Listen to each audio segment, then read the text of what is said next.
Howdy riders, welcome back to Ride Between the Wines Virtual Edition.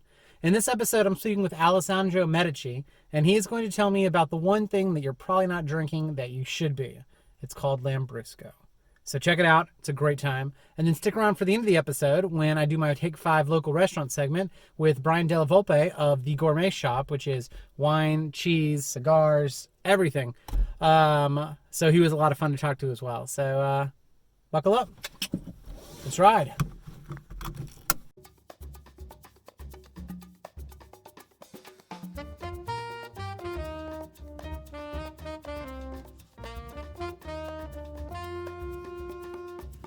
The world we live in is an amazing one, full of passion, wonderment, and of course, fine wine.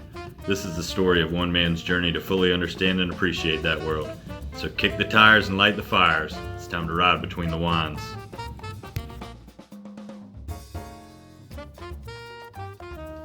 It's Burgundian in style. Just a whisper of cherry. Very nice legs. This is so perfectly balanced. Such an old world style. Is this laced with tobacco? A total fruit bomb. I say, so fancy! Let's get started. Howdy riders, welcome back to Virtual Edition Ride Between the Wines. I'm here with Alessandro Medici from Medici, big Lambrusco producer. You're the first Lambrusco producer that I've had on here. But before we get started, I want to say I love your wines. I love Lambrusco. It is me and Erica Taylor have a loved interest of Lambrusco wines and wanting more people to drink them. But in America, obviously we had a big push in maybe the 70s, but at this point, at least where I'm living, there's not a heck of a lot of it being drank. But I think the stuff you're doing is great. So very happy to have you tell us more about it. And maybe we can help get some other people on the Lambrusco train. Fantastic. Good morning. Thank you, Mike. How are you? I'm very well, thank you. How are things over there? Oh, the things are going better and better. In my area, I live in Reggio-Emilia, that is in the Emilia-Romagna region. So that is the region of the production of Lambrusco. It's basically between the north and the south of Italy.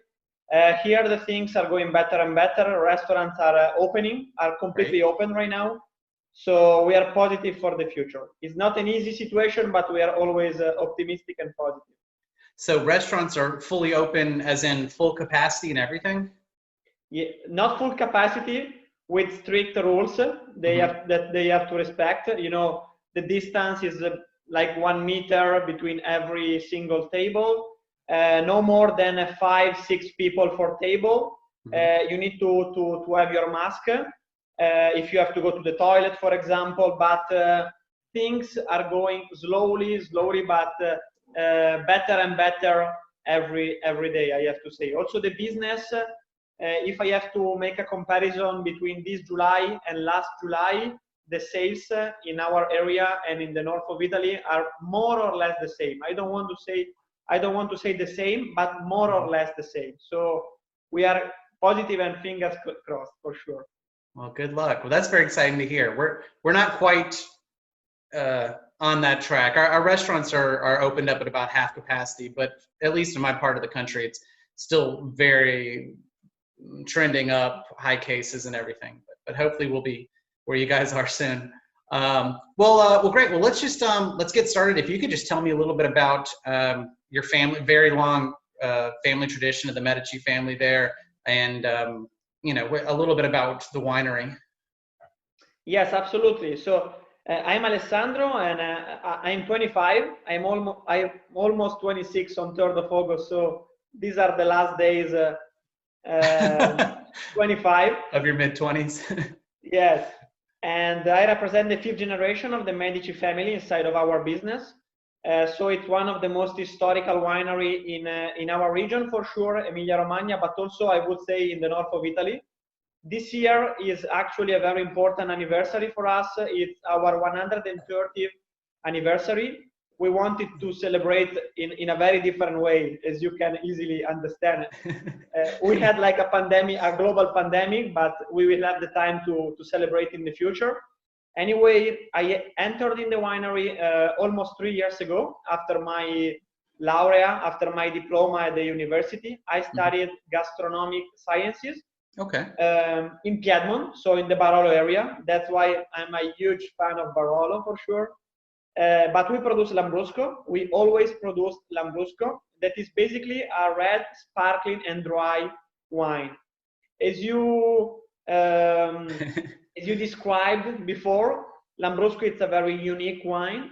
It has a very, very particular history that I would call like an up and down story. And maybe later we will see some parts of this that I think interesting story. So is your father's Alberto? Is that correct? Yes, exactly. My father Alberto, I think my father Alberto represents the fourth generation of the winery, and I think he has been the most important person in our history, and I think also one of the most important person in the history of Lambrusco, because he created this wine, our Concerto, that is basically our flagship wine.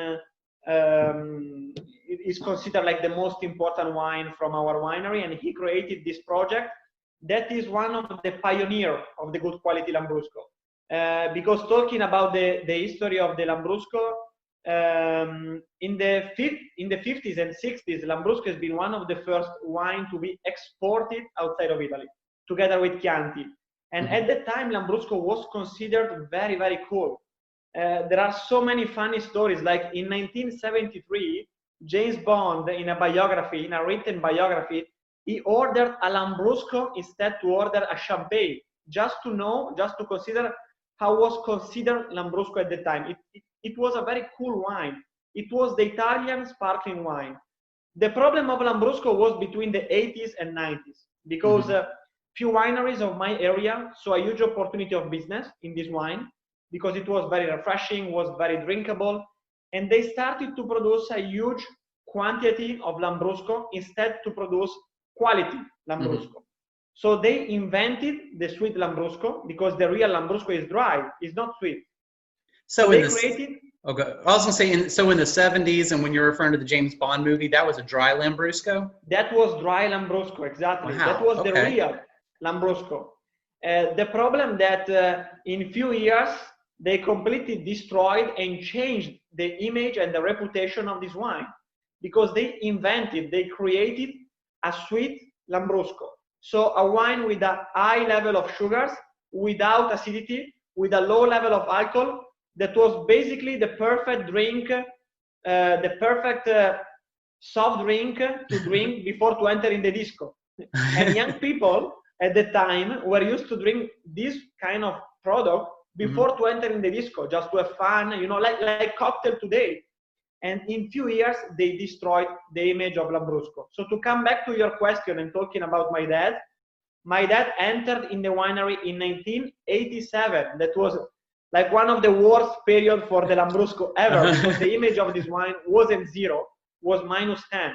So he had to change completely the philosophy of production. He came back to produce dry Lambrusco, the real Lambrusco. He invented the Concerto project. So this wine that was a completely dry wine, and he tried to change, and it has been a strong fight, believe me. He tried to change the image of this wine. Oh, well, I like the fight. He's still fighting. That must have been a very huge risk he took, though. I mean, I imagine a lot of people probably told him he was crazy for trying to get on that train and fix it. So when my dad started this project, he was very young. He had just finished the university, and he decided to change completely the philosophy of our winery and the philosophy of production of our land. How? You have to consider that in our land, usually the philosophy of production was to blend different varieties of Lambrusco from so many different vineyards in so many different areas of our region. My dad decided to change completely this philosophy. He went to Burgundy, he went to Barolo area, he went to Champagne, and he discovered a philosophy called CRU, single vineyard philosophy. How does it work? A single vineyard is basically a wine that is produced just from a single and selected vineyard. And you get from this vineyard particular characteristic that you can find just in that vineyard. And it started to produce our Concerto Lambrusco just from a single and selected vineyard. So it changed completely the philosophy of production. And for the other producers, my dad was just a very young and crazy wine producer, because why we have to change the philosophy of production? And my father was right. And right now there are so many single vineyards Lambrusco produced in our areas. But my dad has been the first, and Concerto is considered the first single vineyard Lambrusco ever produced. And it's done very well. You get the Tre Bicchieri like every year, right? Yeah, usually I don't love to talk about awards, but awards are very important, and commercially speaking are very relevant.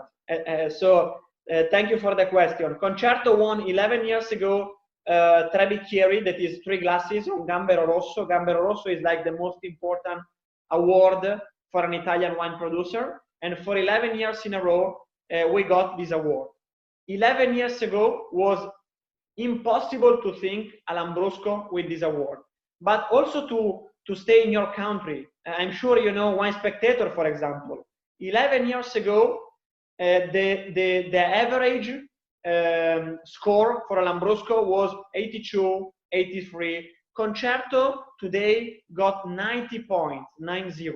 I know that if you think like a Burgundy or Bordeaux, 90 is a low score. But if you think Lambrusco 11 years ago, this is an amazing result. This is an amazing award. Yeah, well, congratulations. It's worth it. So that's great. Thanks, Mike. I would like to, if we could talk about Lambrusco itself and some of the different grapes that actually go into it. Could you cover those? Or at least the ones that you're using? I know there's quite a few that you can use, but what are the ones that you guys really use? Absolutely. This is very important because some people think that Lambrusco is like the name of a brand, the name of a style of production. Instead, Lambrusco is the name of a grape. So it's exactly like to say, I don't know, Nebbiolo, Pinot Noir, Sangiovese, Chardonnay. So Lambrusco is a grape. And this is a grape with a very interesting characteristic, because Lambrusco is a family of different varieties. In the Lambrusco grape, we have different varieties, always in the Lambrusco family. And all these varieties have different organoleptic characteristics. All these varieties are always red, sometimes rosé, sparkling, dry wine. But all these varieties have different level of acidity, different level of tannins, different level of sugars. And this is the complexity of Lambrusco. Some people think that Lambrusco is just an easy wine. Lambrusco is an easy wine because it's very easy to drink. And this is a good characteristic, but not because Lambrusco is not a complex grape. Lambrusco, like very important grapes, has a very complex characteristic. And when I say complex, I think, talking about wine, I think it's a very interesting point. Think, for example, Burgundy. How many crus of Burgundy, how many classification of Burgundy you can find? And I'm talking about one of the most important area of the world, Burgundy. And exactly like for Burgundy, also in Lambrusco, we have different family of varieties, we have different crus, we have different areas of production. So Lambrusco, it's an easy wine, as I told you previously, because it's very easy to drink, but in the same time, Lambrusco is a world of grapes and is a world of varieties. Here, let me show my t-shirt, because this is a beautiful gift from Erica Taylor, that she is our district manager in Atlanta. And here you can find some names of Lambrusco varieties: Sorbara, Marani, Salamino, Grasparossa. All these varieties are in the Lambrusco family, but all these varieties have different level of acidity, different level of tannin, different level of sugars. And this is the beautiful world of Lambrusco. But at the end, you have always a red, sparkling, dry wine that is so gastronomic and so versatile. Alessandro. Oh, great. We didn't plan that. I love it. Great. Can we talk about? Well, first of all, let's taste this concerto that we have in front of us. So this is, I don't think we actually mentioned this, but in addition to everything else you're saying, this is vintage dated, which is, I don't know, I find that a little interesting. I don't often think of that, but yeah. Your glass is cooler. Yeah, this is the first vintage Lambrusco ever produced. When my dad started this project, he thought that was important to give some values, to give more identity to our wine. And he decided to put the vintage on the label. This was quite risky because at the time, the idea of the people about Lambrusco was just about a wine that couldn't age for many years. And this is basically the truth, because usually also in our area, we are used to drink Lambrusco in the same vintage of production. But what we discovered with a wine, for example, like Concerto, is that also after some years, we can find a beautiful expression of Lambrusco. For example, you have Concerto 2016, you told me. How is it? It's still fresh, it's still refreshing. Oh, it yeah. Has lots of acid, it's lots of fruit. I'm glad to hear that our Concerto 2016 is still fresh, because this was basically the mission, the goal of my dad when he started this kind of project. And this Lambrusco is 100% Lambrusco Salamino. That is one of the variety of Lambrusco. Why Salamino? Because the shape of the bench, the shape of the grape is like a long salame, a long sausage. Okay. So in the ancient, they gave to this variety this name. And the characteristic of this wine, first of all, is the color. It's very deep, it's very intense. But in the same time, when you smell this wine, it's like an explosion of red fruits. And this is one of the characteristics that we always have to search in a Lambrusco. The fruitiness, it's always a very refreshing wine. And when we taste, we discover an amazing acidity. One interesting information about Lambrusco is that the acidity of Lambrusco in every single vintage is the same acidity of the Champagne area. Oh, what is your climate similar? Is your temperature? The climate is very different, but is the variety that it has this characteristic, this natural characteristic, and also the soil, the soil. The climate in the Champagne area is much colder than Emilia-Romagna area. But thanks to the variety Lambrusco and thanks to the soil, we can get this beautiful acidity every single vintage. And this acidity gives us a very gastronomic and a very versatile wine. I always tell that I don't consider Lambrusco like the most important wine that we can buy in the world. But I really believe that Lambrusco is the most gastronomic and the most versatile wine that we can find in the world, because it goes basically with everything, from charcuteries, cheeses, Italian food like pasta, pizza, but also with some barbecue, also with some international cuisine like Korean food, some spicy food from India, from China, from Thailand. Some Mexican taco, for example, it goes very, very well. It's really, really versatile. And it's very, very refreshing because it's red, but we have to pour at low temperature. Yeah, so you drink it right out the refrigerator? What temperature do you, I can tell the Celsius degrees. I don't know the Fahrenheit. I always have this problem. That's okay. We can't get on Celsius here for some reason. But what's your Celsius degrees? Okay. Perfect. Yeah. Can we talk a little bit about how actually Lambrusco is made, how you get the bubbles? Do you ever use oak? Kind of go through that a little bit. Absolutely. As I told you, Lambrusco is a sparkling wine. So it has bubbles. And what is interesting in the Lambrusco is that we can get these bubbles with 3 methods of production of Lambrusco. The first one, that is the most common method of production of Lambrusco, is called Charmat method. So the second fermentation happens in stir tanks. like for the Prosecco, Right. it's a very fast fermentation that can last between 1 and 3-4 months. Mm-hmm. We get gently and elegant bubbles. If we do like a longer second fermentation, like between 2, 3, 4 months, we can get very gently bubbles. But in the same time, thanks to this method, we can keep the fruitiness of the wine and the freshness of the wine. So with Sharma method, we can preserve the fruit and the freshness of this wine. The second method of production of Lambrusco is the traditional method, is the champenoise method. So it's the same method of production of champagne, for example. Mm-hmm. So the second fermentation, when I say second fermentation, I mean the moment, not the moment, but the period when the wine becomes from a still wine, a sparkling wine. Mm-hmm. This moment for a champenoise method happens in the bottle, in horizontal position, but this method is very rare in the Lambrusco area. It's becoming more and more popular, especially in this area, in our region, Emilia-Romagna, mm-hmm. but it's still like a niche product. But you can discover beautiful Lambrusco, usually are rosé, so with a very short skin contact, with an amazing acidity. In a blind tasting, believe me, it's very hard to recognize a rosé, Lambrusco champenoise method, and a Franciacorta rosé, for example. Wow. The third method, sorry, Mike.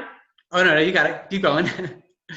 The third method of production is pednat, so, or ancestral method. This is the original way of production of Lambrusco. So my grandfather was used to produce Lambrusco in this way. That is basically a champenoise method. So the fermentation happens in the bottle, in the horizontal position. But at the end of this fermentation, for the champenoise method, usually the producer remove the yeast from the bottle, thanks to a process called dégorgement. In the pednat method, that is the third method of production of Lambrusco, the producer at the end of the fermentation doesn't remove any yeast.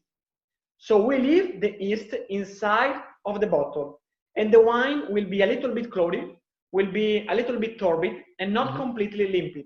And the wine will be very, very dry, especially in areas like Brooklyn, Seattle, San Francisco, like in more hipster area, Vancouver.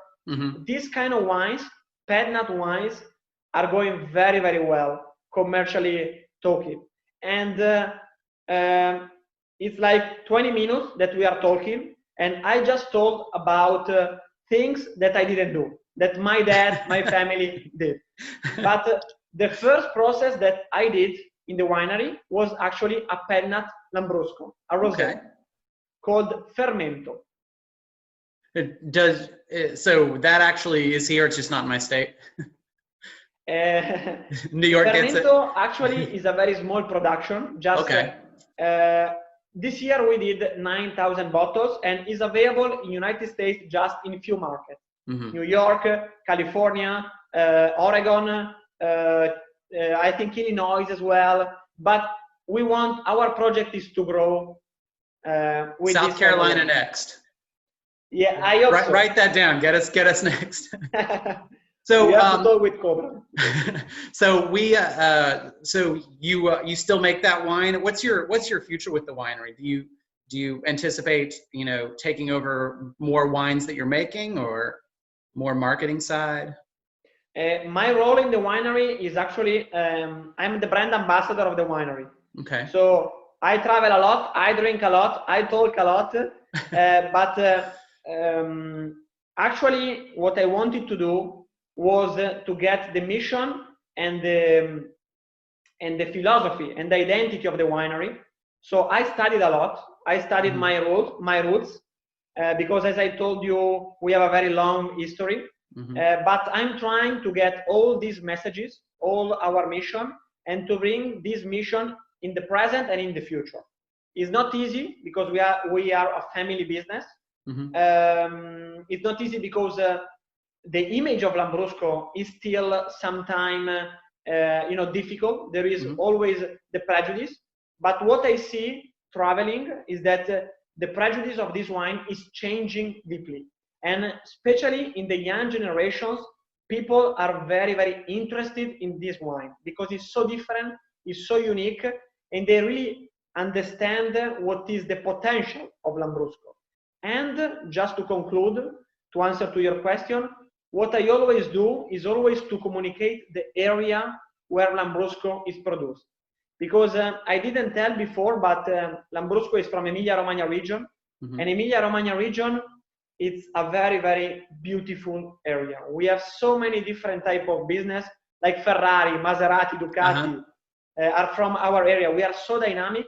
We are a very artistic area, full of culture. Think that, for example, the Italian flag, you know, the red, white, and green flag, are from my town, Reggio-Emilia, and our food is unique. You know, Parmigiano Reggiano, mortadella, all the fresh pasta like tortellini, lasagna, bolognese sauce. I could talk for 2 hours about our food. So we try to explain our wine completely, not just like a liquid inside of a bottle, but we try to communicate everything that is the environment that is across our wine. So with all of your travel and trying to communicate this, where do other countries stand? Like, who are your biggest consumers of your product?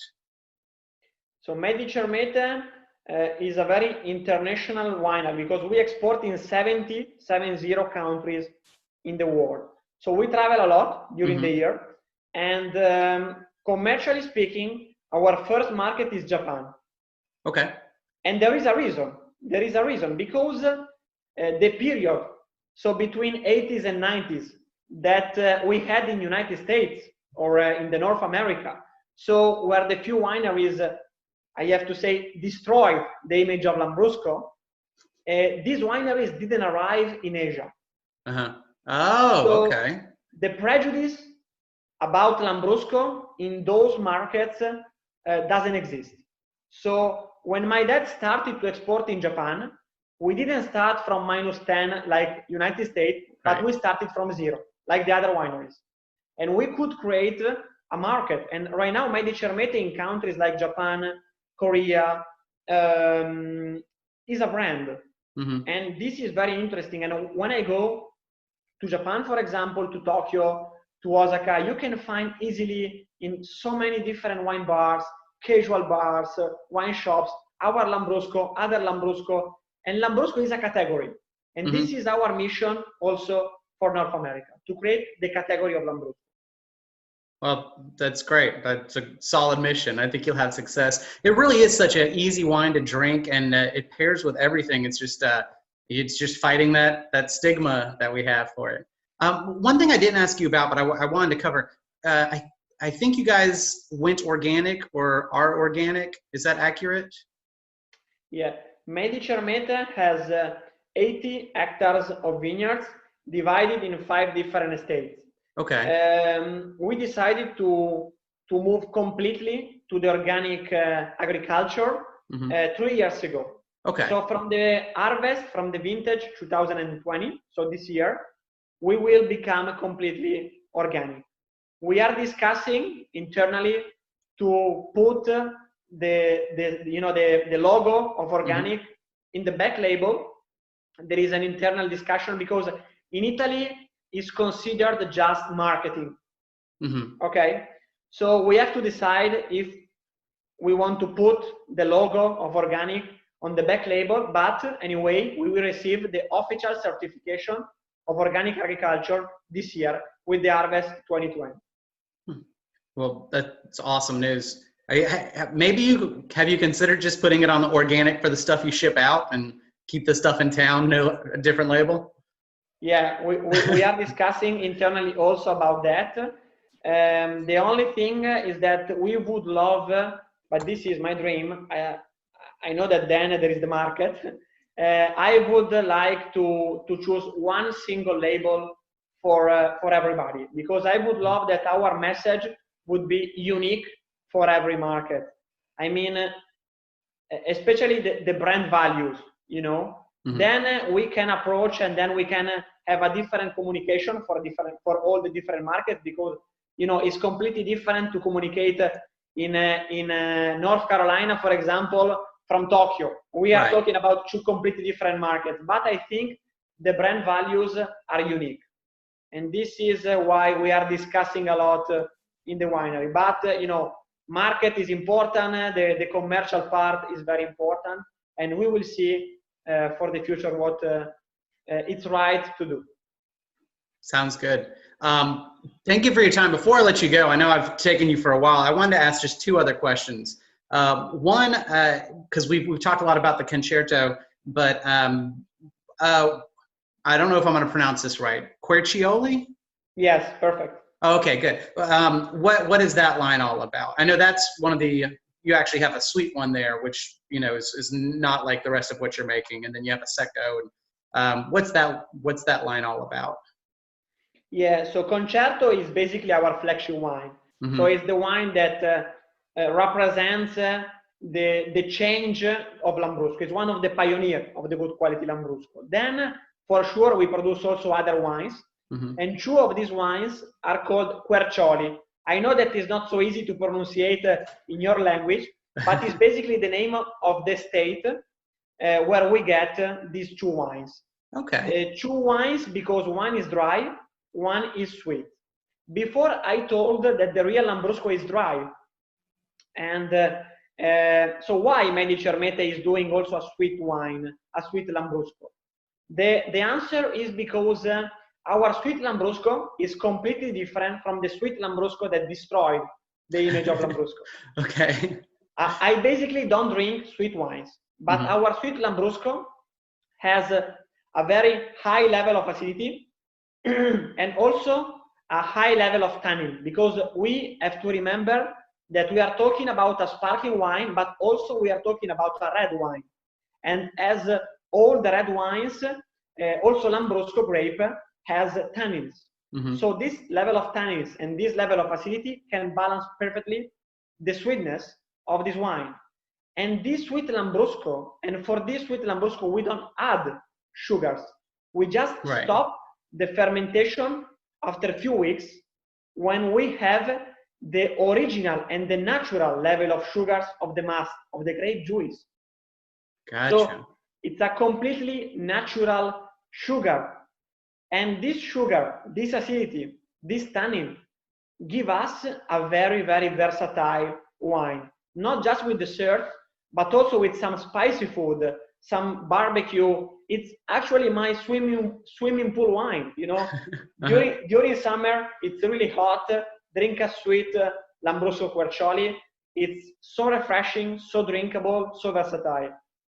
That's awesome. I agree with you.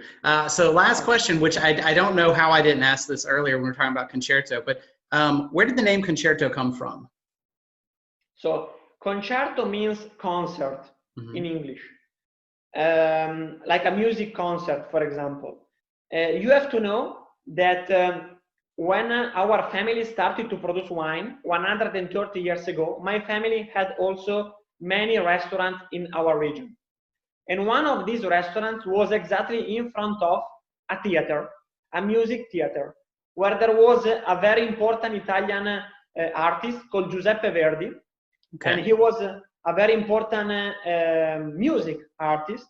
And at the end of every concert, he came with his team to the restaurant.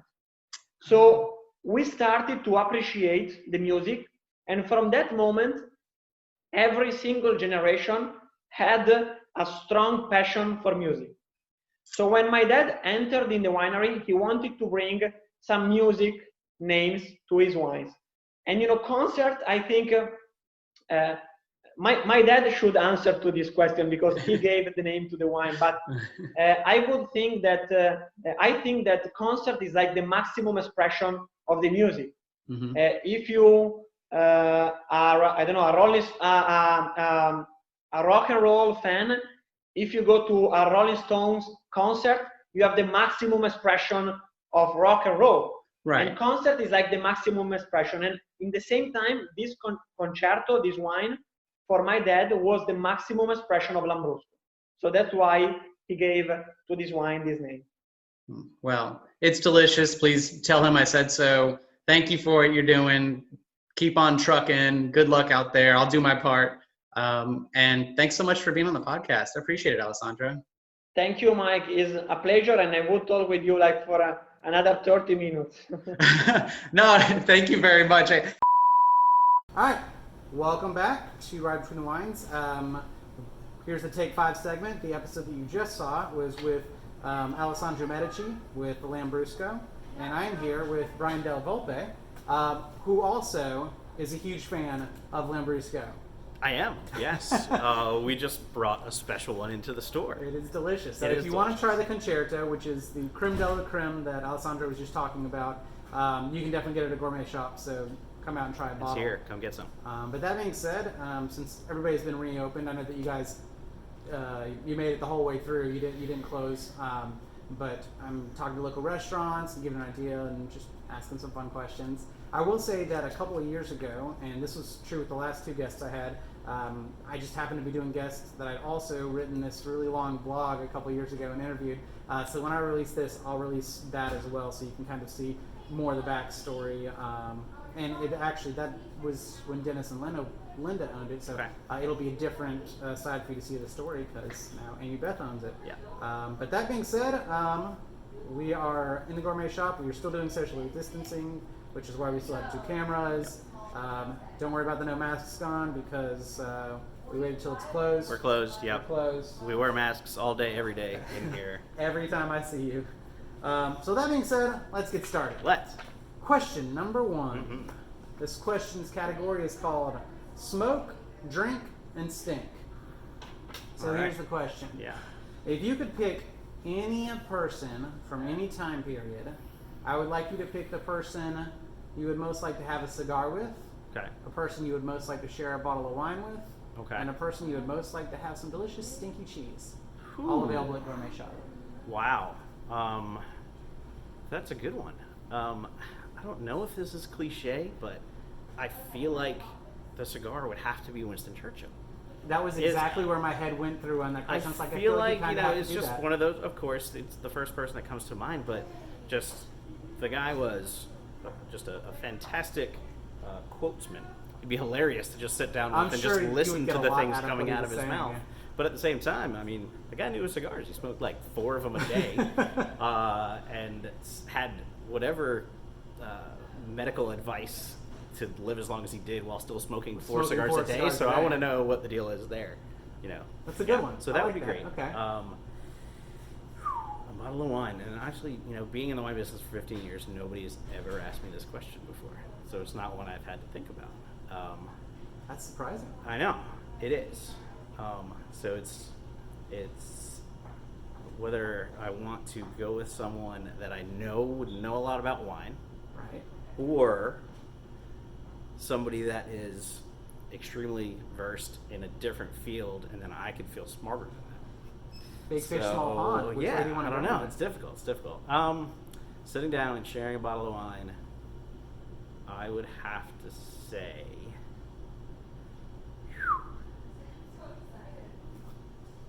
Sebastian Bach. I just Sebastian.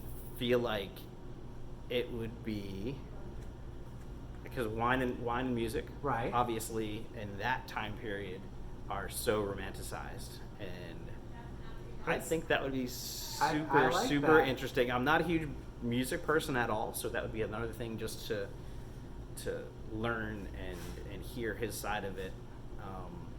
You know, classical isn't. Not to Classical mention- music is not something I'm super familiar with, so it would be interesting to get his expertise on that, and then I would be interested to see see what if he was wine. drinking. Yeah, exactly. You know, what are you drinking then in that and time there, period? right. And so that would be very cool. And then Oh, these are thoughtful answers. stinky cheese.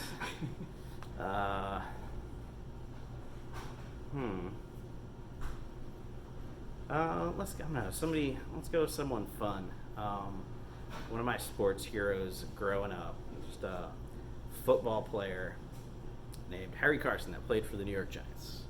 I think it would be another kind of 2 worlds collide. I don't know if he likes cheese. I don't know if he's not, but it's a person I've always wanted to meet. So why not? Might want to take Let's advantage sit of it, down, right? eat some crazy stinky cheese, and Yeah. So I don't know anything about sports unless it has a Gamecock on it. Sure. So is he still alive? Yeah, Is he- still alive. Played back in the mid '80s for the Giants. Back when they won a Super Bowl in '86, he was a big part of that. He's in the Pro Football Hall of Fame. Nice. And he's actually from South Carolina. He played at South Carolina State. So I didn't know that. I grew up a Giants fan and came to South Yeah, that's Carolina pretty cool. later. So it has that interesting Harry Carson. Yeah. All right, Harry Carson, come home to South Carolina, get some stinky cheese with this guy. There you go. You can both buy it here and eat it over there. All right, I like that. All right, question number 2. All right, question number 2 is traditionally a question I call story time, which is, I don't know, you've been here for 15 years? Yeah, 15-ish.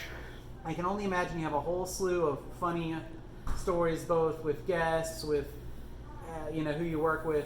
Can you pick one out of the air? There are a lot that I feel like are funny to the people that work here. As working in restaurants and people working in retail, there's that very close-knit camaraderie. Yeah, exactly. very much So a lot of the inside humor. But I guess there was one story that I feel like it's funny. Hopefully people in retail will at least be able to associate with it, even if they don't think it's funny. But we had a customer come in, and this was years ago, asking for a French wine. So I was like, oh, bingo, we got Yes. this. So I got hundreds of them. All of this. Hundreds. You can't Yeah. say. Trust me. So I was like, all right, cool. Let me just, I'll pare it down, see where we can go from here. I was like, oh, well, would you like something from Bordeaux or Burgundy or Rhone or Champagne? And he just had this kind of puzzled look on his face. I was like, all right, so maybe he doesn't know a whole lot about French wine. It's fine. We get tons of people like that too. So I make it a little easier. I was like, oh, would you like something that is white or red? And he's like, no, I don't think you understand. I want French. So at this point, I'm like, okay, this may be a little harder than I thought. So I break it down. I was like, okay, yeah, well, French. There's a lot of French wines out there. There's all these regions. Some of them are white, some of them are red. Others, champagne, sparkling. And he's like, he's gone from puzzled now more to upset, thinking that I don't know Condescending what or I'm something, talking or- about. oh, No, other way I don't around, know. He's really? like, no, you don't understand. I don't want white, I don't want red. I want French. And at this point, I'm kind of puzzled as where to go Is from there here. a brand called Yeah, French that wine? I don't know. Maybe not. So at this point, I try to explain a little further, of course, not trying to make him feel bad or condescending or anything at all. And I was like, well, all right, I can try and help you out. Just give me a little more information. And at this point, he's now just furious and fuming and said, I can't believe in a store like this, you don't have any French wine. And at that point, I just kind of looked down at the floor and like, you're right, sir. I'm sorry, we can't help you out. And he storms off. And Wait, there's no conclusion? no, he storms off because we don't have any French wine. I was in dying to this find out store. what this was. So I'm looking around. I'm really just thinking, all right, this has to be somebody's A pranking. prank? Yeah. I'm waiting for hidden cameras. I'm waiting for somebody to call me like an hour later and say, hey, did you have a weird customer today? Nope. It was just. That is so interesting. I think it's funny. I was expecting there to be a... No, it's one of those customer stories that you sort of laugh at, or I laugh at internally, maybe. I don't know. It kind of makes me think of, not quite on the same scale, but when I was serving at Harper's when I was first starting out, I remember there was a guy, and after this happened, every time he came in, I would go and tell the server before he got there that this is, but he would order a Bacardi Light, like a Bacardi and soda or whatever it is, but he'd always say Bacardi Light. And so in my head, it's Miller Light, something, and I was like, yeah, I'm sorry, we don't have a diet, and he was referring to silver, you know. Sure. But yeah, that's kind of the same thing. Like, I just sit there and there's such an argument. He's like, "This is a nice restaurant. How you don't have the Bacardi Light?" It's sure, you know. So, but At that point, the customer's always Well, right, so absolutely. you just agree with them. Move on You're and right, figure it sir. out. I do not have any French wine for you. Oh, if you actually haven't been to Gourmet Shop, the French wine section is huge. It's probably one. It's, not to compare to other people, it's one of the best ones out there. So definitely come in and there's a whole first growth section that's just in the center. You know, so plenty of stuff. But anyways, question number 3. Question number 3 is called the unpopular opinion panda. Okay. Unpopular opinion. So, if you are just on the podcast, you just heard Alessandro talking about how Lambrusco is probably a pretty unpopular opinion. I have a lot of unpopular opinions, but you should try it anyways. But what about you? Do you have a crazy unpopular opinion about something? I don't know about crazy. I mean, I'm fairly easygoing. I get along with most people. I like most things. I guess maybe down here it's unpopular, but I absolutely loathe country music. Wow. Loathe it. Like, I would rather listen to an hour of Tibetan throat singing than one country song. I don't know if that's unpopular, but I definitely share that with you. I'm probably gonna get so much hate for this. I was sitting out. Sheila doesn't like country music, but I mean, when she was younger, I think it was Sheila's more southerny than I am. But we were out on the patio and listening to music, and then Garth Brooks came on, and I guess I should be more familiar with Garth, but like I know the one song, "Low Places," I got. Sure. But he was singing something else, and I was just shocked. I was like, this is the most annoying, twangy, like, I had to make her change it. I was like, to each his own. That's obviously a lot of people, he's a very popular musician, but yeah. I'm there too. I'll listen to everything. I'll listen to R&B, rock, rap, anything. It's just the twang. I can't do it. I can't. It's actually kind of impressive. I can't mimic it either. So whatever they're doing, they're doing it well. It's a specialized skill set. Yeah, it's a specialized. Whew, this is getting good. All right. Question number 4. Question number 4. I didn't think of a category name. We're gonna call this Amy Beth. All right. Question number 4. So Amy Beth bought Gourmet Shop last year. Yeah, February was 1 year. So okay. Awesome. Yeah, So I want to, obviously, Dennis and Linda, love them, did an amazing store here. And then Amy Beth, I love her too. I'm wondering, since she's come here, is there what's one thing she's brought to the game, something that's stepped it up? Or I think it's honestly just really energy and enthusiasm. She's so energetic and always going, and I think I've been here for a long time, so I've been used to doing things a certain way, and I think the store itself has been here for so long. Right. I mean, I feel like it always has its standards and its set way of doing things, and she has just sort of infused it with a lot of energy, at the same time balancing the respect for what the store was. That's great. That's huge. Is very much in tune with she and Dennis are very good friends, so obviously her coming in, she respects what the store was, and at the same time is now just trying to bring in a little bit of her own flair without making wholesale changes or Right. really any big changes. So you can just, and it's fun for the people that have been here for a long time too. Is it most of the same staff that's been here?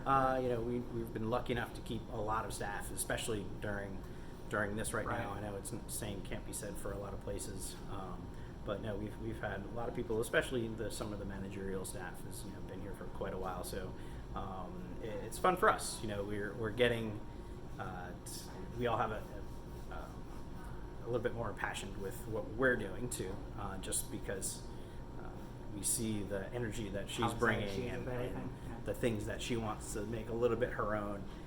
So it's so much fun for us to just kind of keep going and keep the tradition of this spot, which I at least being here for 15 years, knowing the store was here for 15 years, more than 15 years before me too. Seeing the history and what it means to 5 Points and what it means to a lot of our customers, especially.